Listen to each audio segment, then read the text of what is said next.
Ya, selamat malam para YouTube horor semuanya. Hari ini aku ingin bercerita spesial, bukan berdasarkan fiksi atau karangan yang aku buat, tapi hari ini, khusus malam ini, aku akan bercerita tentang pengalaman pribadi aku yang aku rasakan mistis, tapi tidak begitu menyeramkan. Namun kejadiannya bukan di tempat asal aku, melainkan jauh di seberang pulau sana. Begini ceritanya. Pada tahun 2010, jauh sebelum tahun 2010, itu 2006, aku didiagnosa oleh dokter mengidap penyakit kanker kelenjar tiroid.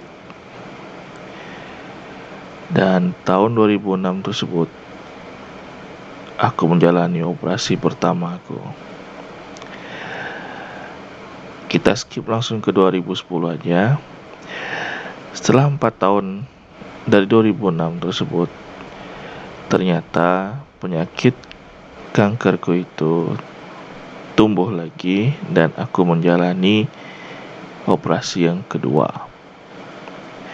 Kata dokter, tidak cukup dengan operasi saja. Jadi aku harus menjalani treatment lanjutan.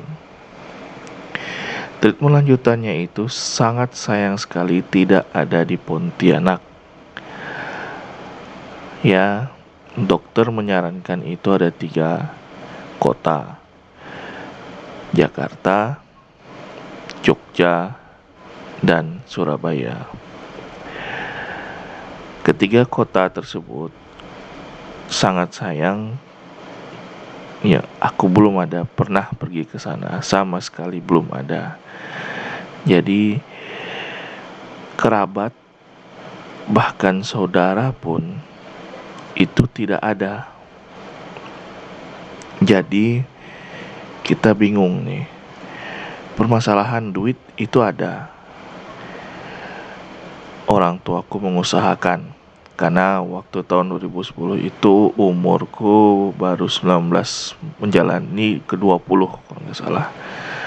Jadi waktu itu aku masih dalam status mahasiswa yang seharusnya magang, tapi karena masalah ini jadi aku harus off dulu selama 1 semester.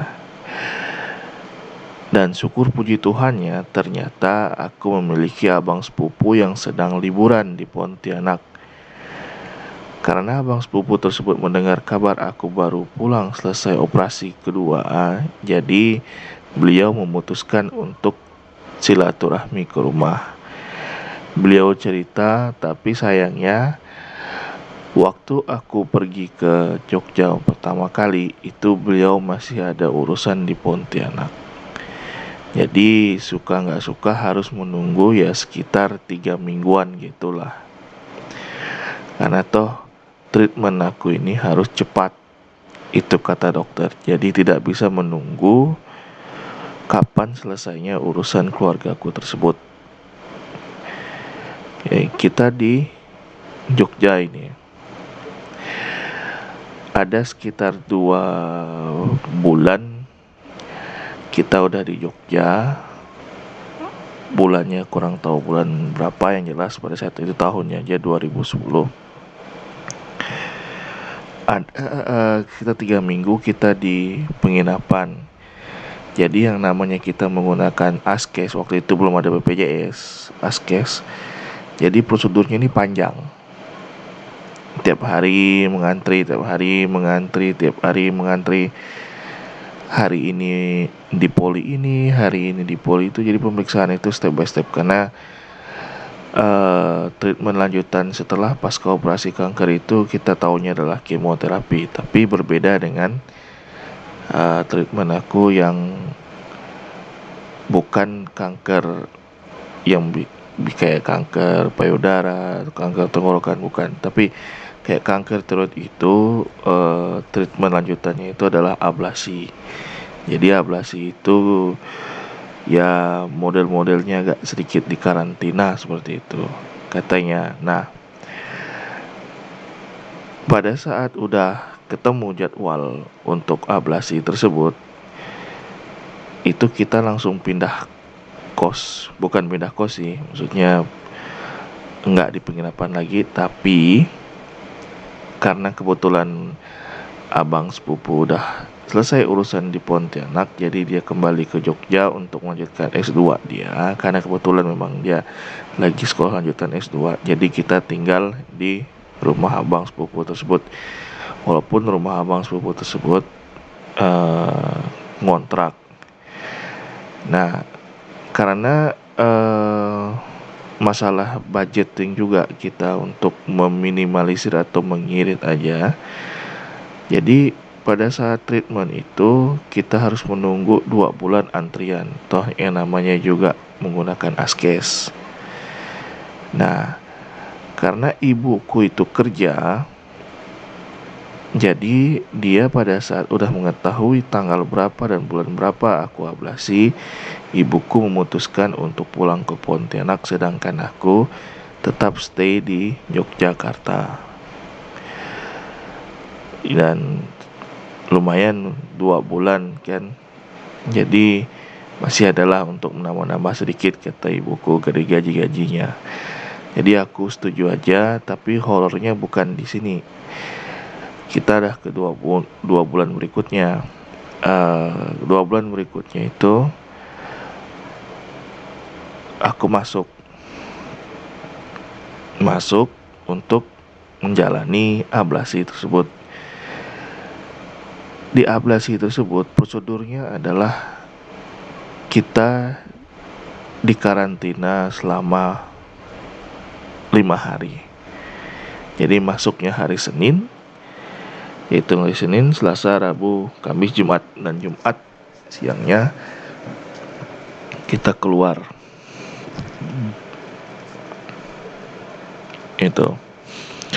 Nah, syukur juga itu aku tidak sendirian di sana. Ada 2 orang lagi, bapak-bapak, dan memiliki penyakit yang bisa tergolong sama, cuma tarafnya udah agak sedikit masif. Bapak yang pertama itu lumayan agak sedikit parah karena mata kirinya udah rusak. Lalu bapak yang satunya saya nggak lihat kebenarannya, cuma waktu itu dia operasi juga, dia suaranya agak sedikit menghilang, atau mungkin karena operasi itu jadi suaranya menghilang. Karena juga aku sempat waktu itu suara aku agak berat karena operasi kedua itu lumayan besar, dah menyentuh ke pita suara. Jadi kata dokter, pita suara itu sensitif, disentuh aja dia merah gitu. Dan itulah, disinilah momennya agak menyeramkan. Jadi prosedurnya seperti itu. Pada saat memasuki ruangan itu bangsalnya besar sekali. Ada 4 tempat tidur dan disekat oleh kain. Tahu kan kain yang untuk orang tidur di kelas 3 di rumah sakit, atau kelas 2 gitu. Yang satu bangsal mungkin banyak gitu kan. Pasti kalian udah pada tahu semua. Jadi ada 1 TV dan 2 AC dan 2 kamar mandi. Kamar mandi itu ada tempat untuk yang jongkok dan untuk yang duduk. Aku tidak memilih tempat yang ke tepi untuk tidur. Jadi aku memilih bed yang di tengah, karena di tengah dekat dengan TV, jadi tidur berhadapan dengan TV. Karena biar lebih aman aja. Dan pada saat hari pertama masuk, kita kemas-kemas nih kamar. Aku mengemas baju itu sampai lumayan banyak. Jadi pada saat buka pintu, pada saat buka jendela, wow, yang buat aku terkejut adalah ternyata di belakang itu ada kuburan, coy. lumayan banyak. Mamaku seorang perawat. Nggak tahu apakah ini gurauan, nggak tahu apakah ini seriusan. Jadi dia bilang seperti ini, itu kuburan orang yang tidak ada identifikasi atau identitas, jadi dipakai untuk calon-calon dokter untuk latihan otopsi tubuh atau anatomi tubuh. Jadi dikuburnya di situ, itu katanya sih. Jadi bisa dibilang kuburan yang bukan sih, tetap ada didoakan, ada nisannya, atau mungkin itu TPU juga, kita nggak tahu gitu kan, nama nggak ibu kita untuk mungkin bergurau, kita nggak tahu. Oke. Hari pertama cukup tidak ada apa-apa, biasa-biasa aja, kita berkenalan. Cuma yang membuat di hari pertama itu sengsara itu adalah ternyata bapak yang satu itu tidak bisa hidup dengan AC, dan sedangkan ruangan itu lumayan pengap. Aku pikir karena di situ ada 2 AC, jadi satu aja deh yang kumatikan. Ternyata satu itu pun dia bilang masih kedinginan. Suka nggak suka deh, dua-duanya dimatikan. Dan yang paling parahnya lagi, selama 5 hari ke depan itu, bapak yang tidak kuat AC tersebut itu tidak bisa mandi karena sering masuk angin. Jadi dia itu hanya ganti baju aja, mandi sama sekali enggak. Coba lo bayangkan, kalian pikirkan, manusia, orang dah tua 60-an tahun ke atas, enggak mandi selama 5 hari. Kita enggak mandi selama berapa jam aja, keringat udah kayak seperti apa. Apalagi kondisi ruangan itu tidak ada AC-nya. Pikir dong, seperti apa rasanya. Oke, tapi itu bukan bagian horornya sih. Itu bagian unpleasantnya aja, yang tidak menyenangkan aja. Hari pertama dan hari kedua itu tidak ada apa-apa, dan dimana hari ketiga inilah yang agak sedikit bisa dibilang lumayan. Nih, aku sampai merinding juga nih ngerekamnya. Jam 1:30 subuh coy. Sekarang oke, lanjut aja ya. Jadi pada malam itu orang tua yang tidak mandi itu ngajak aku keluar dari malam. Jadi malam itu sepi sekali dan tidak ada perawat yang menjaga karena memang kan daerah karantina. Jadi pada saat perawat itu mau pulang, dia memastikan dulu apakah kondisinya baik-baik aja. Jadi dia hanya menyuruh tukang cuci, tapi tukang cuci itu tidak boleh masuk ke ruangan kami. Ya, jadi tukang cuci itu nginap tapi di luar, tapi bukan di luar di lantai kami, tapi dia di lantai bawah. Karena di lantai atas itu khusus memang untuk orang karantina, dan di bagian kedalamnya juga khusus orang untuk menjaga barang-barang yang radioaktif. Itu dia. Setelah dari memastikan itu, beliau perawat tersebut pulang, dan sekitar jam 7 malam, lupa waktu jam 7 atau jam 8 apa gitu kan, bapak tersebut mau cari angin di luar katanya. Ngajak saya, tapi tidak boleh ke bawah, hanya di satu lantai itu aja. Cuma di luar itu ada tempat ruang tunggu, mungkin itu untuk bagi yang menjenguk pagi ya. Bilang pokoknya ada apa-apa aku di luar ini, katanya seperti itu. Pengen makan yang lain bisa minta tolong, seperti itulah model itunya, ruang tunggunya. Jadi bapak itu nunggu di situ aja, duduk-duduk. Aku nggak mau, aku nggak ingin gitu. Jadi mereka berdua bapak tersebut keluar dan meninggalkan aku sendiri di dalam. Dan tumben-tumbennya ya waktu itu kondisi TV tidak ada acara yang bagus, dan kebetulan juga karena aku sering tidur malam, jauh malam sampai biasa jam 12, jam 1. Jadi hari itu rasanya masih ada kok agak-agak bosan gitu. Jadi dan juga kedua orang tersebut ini nggak ada bunyinya sama sekali di luar. Jadi ya oke lah, kita tinggalkan aja dulu. Jadi nggak aku cek, aku pun nggak keluar kamar, nggak juga aku buka pintu ruangan. Jadi pada saat itu bersih untuk bersiap tidur. Segala udah bersih apa gitu kan.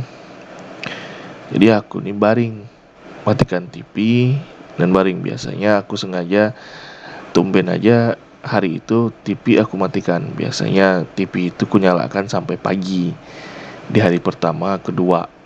Tapi hari itu kok tumbennya aku matikannya. Ya udah, aku tidur aja. Tidur ternyata mata tidak ngantuk, hanya baring-baring, tiarap, gabut, nggak jelas gitu deh pokoknya. Pada saat tiarap, momen tiarap itu ada bunyi kresek-kresek seperti orang berjalan dan membuka pintu. Nah disinilah kejadiannya. Orang tersebut berjalan, buka pintu, membanting pintu, dan selesak gesekan sandal dengan lantai itu sangat jelas terasa kedengarannya. Tapi dia itu dari pintu luar atau pintu masuk ruangan menuju ke kamar mandi. Cuma kamar mandinya nggak tahu kamar mandi apa yang duduk atau yang jongkok, itu aku nggak tahu. Yang jelas dia itu berjalan, tapi membutuhkan waktu sekitar 15 detik.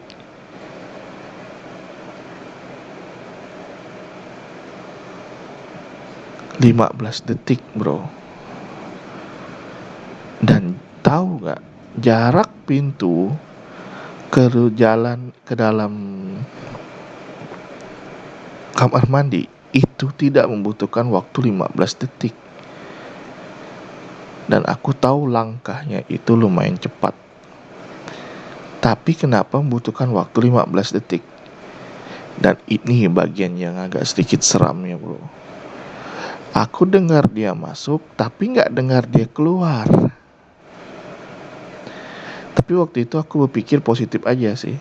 Mungkin bapak tersebut atau ada salah satu bapak itu kembali ke kamar, lalu dia keluar tidak bunyi atau tidak mengenakan sandal dari WC gitu kan, kembali ke tempat tidurnya. Atau kan aku di tengah-tengah kan, karena kalau nggak salah yang sebelah kiri bapak yang itu dekat pintu masuk, bapak yang satu emang dekat WC. Itu dia, mungkin pikiran aku di situ positifnya. Memang nggak bisa tidur nih aku nih bro. Jadi pada saat sekitar 5 menit dari itu agak-agak sedikit nggak fokus mungkin, jadi aku ke WC aja. Memang kondisi pintu WC itu memang ada yang, kalau yang kloset duduk itu memang nggak bisa tertutup rapat, jadi kalau kita tutup gitu langsung terbuka ya. Jadi aku pergi yang kloset duduk duduk aja. Yang tutup sering tutup rapat itu adalah kloset jongkok. Jadi aku kloset duduk kencing, udah itu kembali lagi. Dan 5 menit setelah aku keluar dari WC, tuh bapak berdua baru masuk ruangan. Pikiranku, yang tadi itu siapa? Suara yang masuk tadi itu siapa? Langkah kaki yang masuk tadi itu siapa?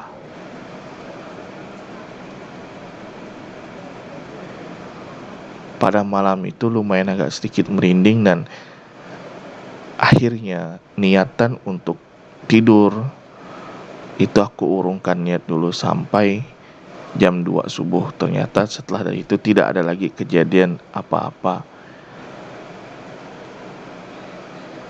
Dan aku memutuskan tidur TV nyala. Itu dia. Dan masuklah di hari kelima. Hari kelima itu di momen yang bahagia itu, karena kita udah selesai. Setelah beberapa kejadian itu nggak ada lagi kejadian yang aneh-aneh. Semuanya berjalan dengan lancar. Dan pada saat keluar dari itu, abangku bertanya, gimana rasanya? Ya kalau kita ditanya rasanya gimana, pasti jawabannya seperti itu. Banyak cerita yang kuceritakan ke abang sepupu aku, terutama termasuk kejadian yang aku rasakan di hari ketiga tersebut. Abangku pernah bilang bahwa memang kalau kita dalam kondisi yang drop, sakit, walaupun memang perasaan kita itu tidak ada apa-apa, memang apalagi penyakit kita ini lumayan agak sedikit parah, jadi memang katanya sih itu jauh lebih sensitif. Jadi ada sebuah film waktu itu ku tonton tahun 2009, lupa aku film apa. Ceritanya itu filmnya anaknya sakit kanker kulit. Karena permasalahan sakit itu, dia tuh jadi agak sedikit diganggu oleh penghuni rumah tempat tinggal dia baru gitu katanya sih. Apa nama judul lupa, filmnya itu lupa aku. Cuma katanya dalam kondisi yang agak sedikit sakit parah itu golong parah deh, itu kita bisa sensitif, ada hentakan kayak aura atau energi dari mana yang harusnya kita nggak dengar jadi dengar. Nah seperti itu aja sih cerita aku. Dibilang seram, kalian beri komentar aja di bawah. Dibilang tidak juga beri komentar. Jika kalian suka cerita ini, boleh kalian klik like. Jika kalian tidak suka, boleh kalian klik tidak suka di bawah. Itu semuanya berdasarkan pengalaman aku aja. Bagi kalian yang ingin membagi pengalaman kalian, silahkan ada deskripsi di bawah. Nanti ya. Sorry, aku agak sedikit nggak fokus karena lumayan seram juga merecord jam 1 seperti ini, malam lagi. Sebenarnya pengen recordnya siang, tapi siang nggak sempat, jadi harus malam. Oke, cukup sekian sahabat horor sekalian, YouTube horor cerita hari ini aku tutup ya. Ingat, aku percaya semuanya itu ada dunia di lain, atau ada dunia lain dari dunia kita. Jadi kita selaku manusia derajatnya lebih tinggi, itu kita harus saling menghormati dan tetap jaga kebersihan dan saling menjaga lingkungan. Peace, salam, and goodbye. Sampai ketemu cerita berikutnya. Selamat malam. See you.